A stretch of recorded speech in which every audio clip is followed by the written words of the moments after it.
మహాభక్తులారా, నా మనవరాలు వీరనారాయణ వంశీకులే నా మఠములకు పీఠాధిపతులు ఉంటారు. భక్తులారా, ఈ కలియుగము 5000 సంవత్సరముల పైబడి వచ్చేది ప్రభావ పార్థివ నామ సంవత్సరముల మధ్య ప్రజలలో అన్యోన్య మైత్రితోనికి వైరములు కలిగి కొట్టుకుని చత్తురు. 7 గ్రామములకు ఒక గ్రామం అగును. తోకచుక్కలు పుట్టును. ఒక్కొక్క తోకచుక్క పుట్టినప్పుడు ఒక్కొక్క మహనీయుడు అస్తమించును. చిల్లర దేవుళ్ళు వెలసెదరు. దేవుని పేరు చెప్పుకుని ప్రజలు వ్యాపారం చేయదు.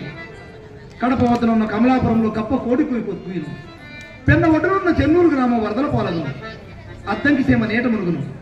బ్రాహ్మణులు తమ కులధర్మములను విడిచి తల ఒక వృత్తి చేపట్టేదారు. కాశీ విశ్వేశ్వరుని మహిమలు క్రమక్రమంగా తగ్గిపోయింది. వేప చెట్టుకు అమృతము పుట్టును. పసికందులు మాట్లాడుచూ పుట్టుదురు. మరియు భక్తులారా, అమవశతి నమ్మునా